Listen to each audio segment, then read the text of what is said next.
देखिए, आज का ये जो वीडियो है वो कक्षा 10 है, प्रश्नावली है 1.4।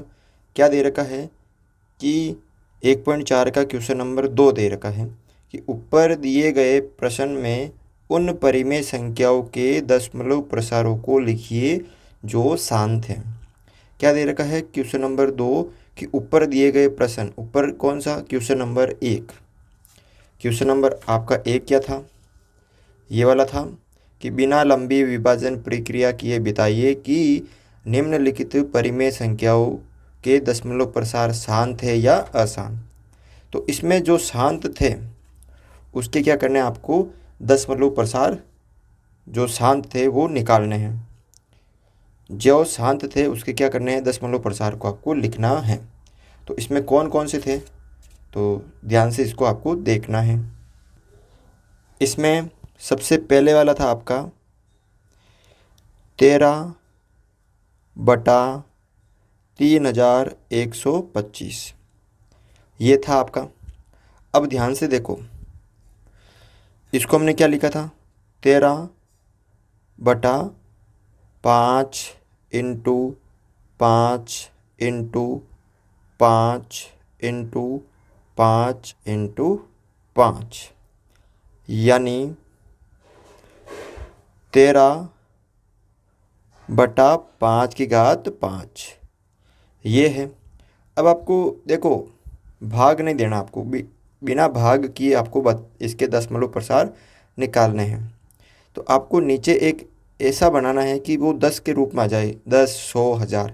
तो यहाँ पे 5 की घात कितनी है, 5। तो अब आपको करना क्या है कि यहाँ पर 5 की घात 5 है, तो आपको उतने ही घात में 2 के बनाने हैं, बराबर कर रखने हैं। 5 की घात 5 तो है, तो 2 की घात 5 नीचे इंटू 2 की घात 5 ऊपर। अगर यहाँ पे 2 की घात बन रहा है तो यहाँ पे 5 की घात, ठीक है, बराबर होना चाहिए, यानी 5 की घात भी बराबर और 2 की घात भी बराबर। अगर 5 की घात 3 हो तो 2 की घात 3 भी होनी चाहिए, 5 की घात 2 हो तो 2 की घात भी 2 होनी चाहिए, बराबर होना चाहिए। देखो, अब यहाँ पे नीचे क्या आ गया, 13 इंटू 2 की घात 5 का मतलब 2 5 बार, 2 इंटू 2 इंटू 2 इंटू 2 बटा। अब जब आधार अलग अलग हो और घातें क्या हो, समान हो, तो ध्यान देखो, आधार जब अलग अलग हो तो आधार को हम करते हैं गुणा, ठीक है, और जो घात होती है वो एक बार लिख देते हैं, ऐसे ही करते हैं। 13 इंटू 2 दूनी 4, 4 दूनी 8, 8 दूनी 16, 16 दूना 32, और बटा नीचे 5 दूनी 10, 10 की घात 5। अब आगे देखो, 13 को 32 से गुणा कर दिया तो 416 बटा 10 की घात 5 का मतलब है, 10 की घात 5 का है कि 5 बार आप ज़ीरो कर दो। जब 10 को आप 5 बार गुणा करोगे तो यही आएगा ना, 1,00,000। अब 416 में आपको भाग लगाना है, तो कितने जीरो हैं, 1 2 3 4 5, यानी ऊपर जो है अंश में 5 अंक के बाद क्या लगा दो, पॉइंट। तो 3 तो हैं, ये चौथा और ये पाँचवा, और यहाँ लगा दिया मैंने पॉइंट, और आगे भी मैं लिख सकता हूँ। तो आपका जो उत्तर होगा वो होगा 0.00416, आपका क्या होगा, उत्तर होगा। ठीक इसी तरह से जो शांत दशमलव प्रसार है उन सबको सरल करना है। दूसरा देखो, यहाँ पे क्या दे रखा है, 17/8। तो इसको मैं क्या लिख सकता हूँ, 17/2 इंटू 2 इंटू 2। 8 को 2 इंटू 2 इंटू 2, 2 दूनी 4, 4 दूनी 8, यानी 17/2 की घात 3। अब 2 की घात 3 है, तो इसको मैं नीचे 10 लेके आना मेरे को कुल मिला के, तो 5, और इसकी घात 3 है तो इसकी घात भी 3, और 5 की घात 3 नीचे गुणा किया तो 5 की घात 3 से ऊपर। ठीक है, अब देखो, 17 इंटू 5 की घात 3 का मतलब हो गया 125, 5 की घात 3 का मतलब 125 बटा 2 इंटू 5, 2 इंटू 5, ये दोनों गुणा के अंदर और घात इनकी 3। अब 17 को 125 से क्या कर दिया मैंने, गुणा कर दिया। तो 70×5 = 85, हासिल के 8, 70 दूना 34 और 8 हो गए 42, फिर 4 17 और 4 हो गए 21, यानी 2125 बटा 5 दूनी 10, 10 की घात 3। देखो 2125 और 10 की घात 3 का मतलब है 1000, 3 जीरो हो गई। अब आपको क्या करना है कि 1000 का भाग 2125 में देना है। तो कितने जीरो है, 1 2 3 जीरो है। तो ऊपर आपको पीछे से 3 अंक के बाद पॉइंट लगाना है, 1 2 3, यानी यहाँ पे क्या आ जाएगा, पॉइंट आ जाएगा। पीछे से 1 2 3 छोड़ के पॉइंट लगा दिया, और यही क्या होगा, इसका उत्तर होगा। इसका देखो अगला 15/1600। तो यहाँ पर 15 को क्या लिख सकते हैं, 3 × 5, और 1600 को हम क्या लिख सकते थे, 1 2 3 4 5 6, 2 दूनी 4, 4 दूनी 8, 8 दूनी 16, 16 दूना 32, 32 दूना 64। ठीक है, और उसके बाद 5 × 5 इस तरह से लिखते थे 1600 को। ठीक है ना। अब यहाँ पे देखो, ये 5 से 5 कट हो गया, पीछे ऊपर क्या बचा, 3 बटा नीचे 1 2 3 4 5 6, यानी 2 की घात 6 × 5 की घात 1। तो यहाँ पर देखो कि ऊपर 3 है बटा नीचे 2 की घात 6 है इंटू 5 की घात 1 है। मुझे 2 की घात 6 है तो 5 की घात 6 चाहिए। तो एक तो है, कितने कम हो रहे हैं, ये 5 हो रहे हैं। 2 की घात 6 है तो जो ज़्यादा है उसके बराबर करना है। तो 6 तो है, अब एक 5 भी है, लेकिन 5 की घात जो 5 कम है तो 5 ऊपर, और 5 को मैंने नीचे गुणा कर दिया इस तरह से। ठीक है, अब देखो 3 × 5, 5 बार है, 1 2 3 4 5 बटा 2 की घात 6। जब आधार समान हो, घातें अलग अलग हो तो घातें जुड़ती है, ये आपने नियम पढ़ा होगा। तो 5 की घात 6। अब ऊपर वाले को गुणा कर दो। ठीक है, 25, 25 को 5 से किया तो 125, 125 को 5 से किया तो 625, और 625 को 5 से किया तो 3125, और 3125 को 3 से किया तो 9375 बटा 2 पंजे 10, और 10 की घात क्या आ जाएगी, 6 आ जाएगी ना। 2 पंजे 10, जब आधार अलग अलग हो, घातें सेम हो तो आधार गुणा होते हैं और घात वही होती है, यानी 9375 और बटा 10 की घात 6 का मतलब 6 जीरो आप लिख दीजिए इस तरह।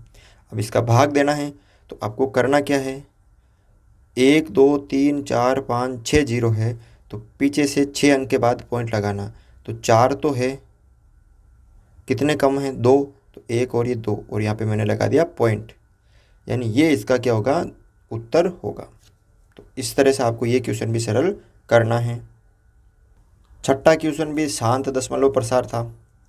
ठीक है, तो अब देखो 23 है ऊपर, और 2 की घात 3 है इंटू 5 की घात 2 है। तो मुझे क्या करना है, 2 की घात और 5 की घात को बराबर रखना है।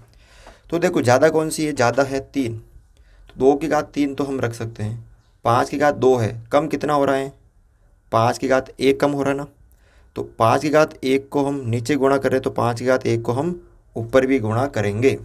तो देखो 5 की घात 3 नीचे हो गया, हमें नीचे देखना, ऊपर आपको नहीं देखना है। तो 23 × 5, और 2 की घात 3 इंटू 5 की घात 3। आधार सेम है, घातें अलग अलग है तो घातें जुड़ती है। अब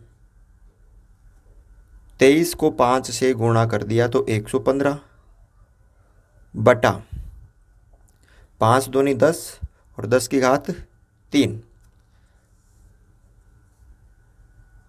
115 10 की घात 3 का मतलब है 1 2 3 जीरो। और अब 3 जीरो है तो ऊपर 3 अंक के बाद क्या लगा दो, पॉइंट। तो 1 2 3 अंक है, यहाँ पे लगा दिया मैंने पॉइंट और ये 0। ये इसका उत्तर होगा। ठीक है। 8वां था, वो भी उसका जो दशमलव प्रसार था कैसा था, शांत था। कैसा था, शांत था। देखो 6/15 इसको मैं क्या लिख सकता हूँ, 2 × 3 और 5 × 3। 3 से 3 कट हो गया, 2/5। अब 5 की घात 1 है तो मुझे 2 की घात 1 चाहिए, 2 और ऊपर भी मैंने 2, तो कुल मिला के मैंने 10 बना दिया नीचे। 2 दूनी 4, 5 दूनी 10। अब लगा दो भाग, 1 अंक के बाद पॉइंट, ये पॉइंट, ये इसका क्या होगा, उत्तर होगा। अगला देखो यहाँ पे 35/50, तो इसको हम क्या लिख सकते हैं, 35/50।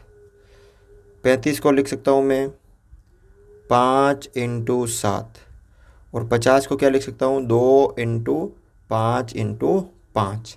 तो 5 से ये 5 कट हो गया, पीछे क्या बचा, 7/2 × 5।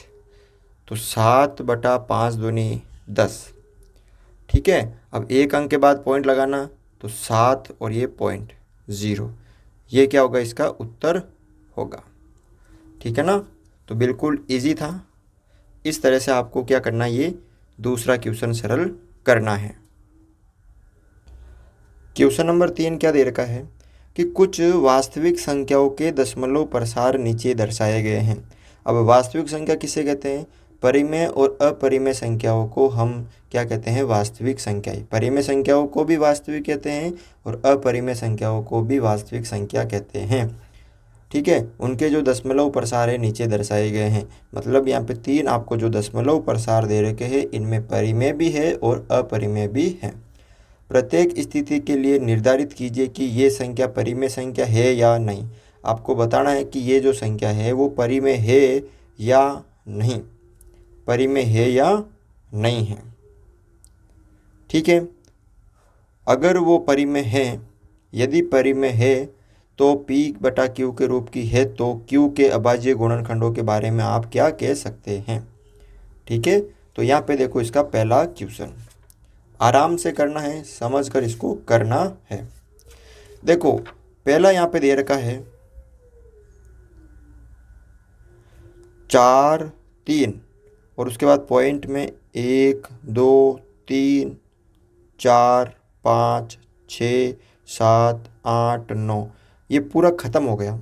और जब भी भाग ख़त्म हो जाता है पॉइंट के कुछ अंकों के बाद, तो उसे हम कहते हैं शांत दशमलव प्रसार। उसे हम क्या कहते हैं, शांत दशमलव प्रसार। जब दशमलव के बाद भाग खत्म हो जाता है तो उसे हम कहते हैं शांत दशमलव प्रसार। और शांत दशमलव प्रसार क्या होती है, परिमेय संख्या होती है।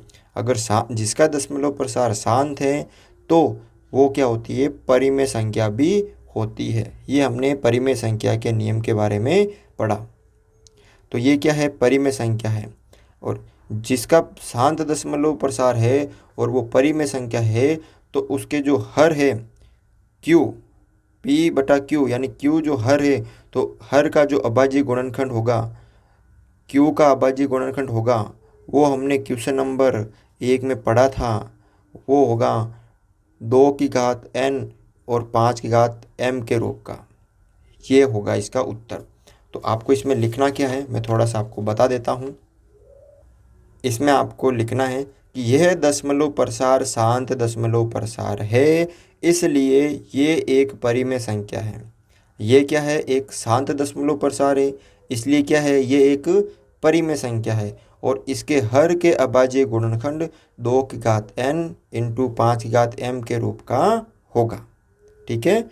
अगला देखो दूसरा, दूसरा यहाँ पे देखो क्या दे रखा है, 0.120, फिर 1200, फिर 12,000, फिर 1,20,000, फिर ये चलता रहता है, ये कभी ख़त्म नहीं होगा क्योंकि यहाँ पे डॉट डॉट आ रखे हैं ना।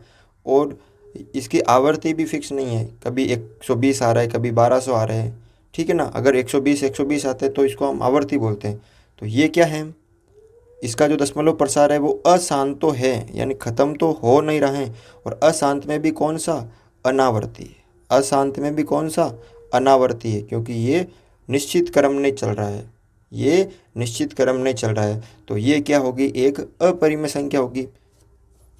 तो इसके हर का जो है अभाज्य गुणनखंड का रूप नहीं होगा, क्योंकि ये एक अपरिमेय संख्या है।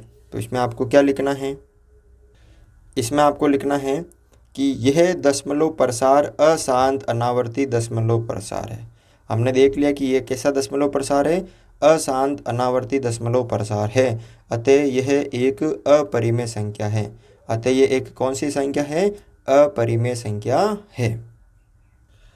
तीसरी संख्या देखो यहाँ पे क्या दे रखा है, 43.1, 2, 3, 4, 5, 6, 7, 8, 9 और उसके ऊपर ये चिन्ह जो है रेखा उसे हम बोलते हैं बार। क्या बोलते हैं उसे हम, बार। बार की रेखा है। इसका मतलब ये बार बार आ रहा है, 1, 2 से लेकर ये 9 तक बार बार आएगा। जब इसको हम ऐसे लिख देंगे ना, 1, 2, 3, 4, 5, 6, 7, 8, 9, वापस 1, 2, 3 ऐसे करके वापस 9 तक, फिर वापस 1, 2 ऐसे करके 9 तक। यानी ये चलता रहेगा, 1 से लेकर 9 तक का जो काउंटिंग है वो चलता रहेगा।